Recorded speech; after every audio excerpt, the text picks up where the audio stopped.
25 دسمبر کو Christmas day منایا جاتا، تو بعض مسلمان بھی عیسائیوں کو جاتے ہیں، مبارکباد دیتے ہیں، کیک دیتے ہیں، کیک کھاتے ہیں، تو اس پہ کیا کرنا چاہیے؟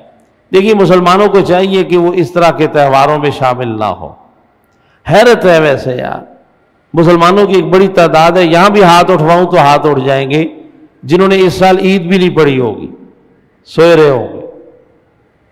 سچ کہہ رہا ہوں، عید الاضحیٰ ہو یا عید الفطر ہو، اور وہ مسئلہ پوچھتے ہیں کہ کرسچنوں کے ساتھ ہم جا سکتے ہیں یا نہیں۔ اس کا مطلب ان کا دل کرسچنوں میں جانے کا بہت زیادہ کر رہا ہے۔ مسلمانوں کے لیے تو عید تھی، عید الفطر، اس دن سوئے ہوئے تھے، ساری رات طارق روڈ پہ جوڑا پسند کرتے رہے اور سویرے عید نہیں پڑی، یا جانور خریدتے رہے منڈی میں اور صبح عید نہیں پڑی، جو کہ اس پر لازم ہے۔ مسلمانوں، خدا کے لیے اپنے دین کی طرف آؤ، اور کافروں، مشرکوں، غیر مسلموں کے رسم و رواجوں میں نہ جاؤ، اللہ کا عذاب ہے۔ کرسچن ہماری آبادیوں میں رہتے ہیں کیونکہ وہ ہمارے ملک میں کوئی فساد نہیں کرتے، اس لیے ان کا پورا حق ہے ہم ان کی عزت آبرو، ان کے مال دولت کی حفاظت کریں۔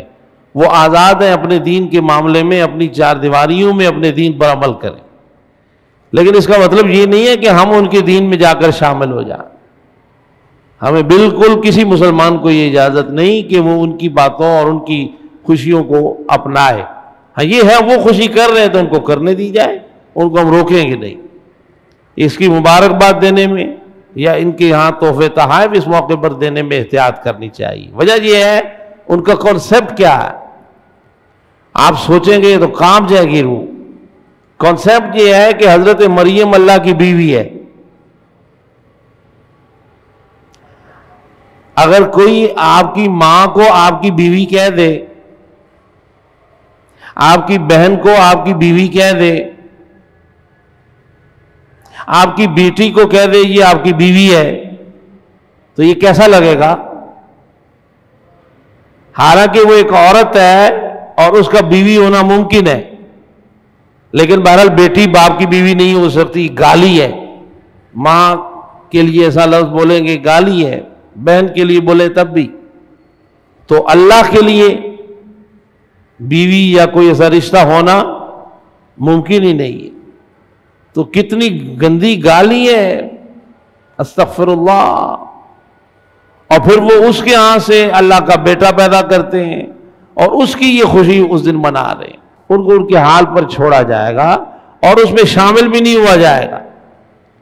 اگر آپ اس میں شامل ہونا چاہتے ہیں تو پھر آپ سوچ لیں کہ آپ کس چیز میں شامل ہو رہے ہیں۔ میں یہ بات جذبات بڑھانے کے لیے نہیں کر رہا ہوں، سمجھانے کے لیے کر رہا ہوں کہ آپ کس چیز میں شامل ہو رہے ہیں۔ خدا کے ہاں بیٹا، خدا کی بیوی، معاذ اللہ، ولا حول ولا قوت الا باللہ، نقل کفر نہ باشا۔ بہت گندی گالی، کائنات کی سب سے گندی گالی یہ لفظ ہیں، اور یہ ان کا ایمان اور عقیدہ ہے، اور اس پہ وہ دن منا رہے ہیں۔ آپ ہو جائیے شامل دل کھول کے اور کھائیے یہ کیک جا کر۔ استغفر اللہ، ولا حول ولا قوت الا باللہ۔ آپ اپنے بڑے دنوں میں ان کو مبارک دے دیں، ان کو تحفہ دے دیں، ٹھیک ہے، جیسے عید کے دن آتے ہیں، لیکن ان کا یہ دن تو بڑا دن ہے ہی نہیں، یہ تو منحوس دن ہے کہ اتنی بڑی گالی اور کتنا غلط کانسیپٹ، تو اس کو آپ برداشت کر لیں، یہی بہت ہے، اس میں شامل نہیں ہونا۔ اللہ تعالیٰ ہدایت عطا فرمائے۔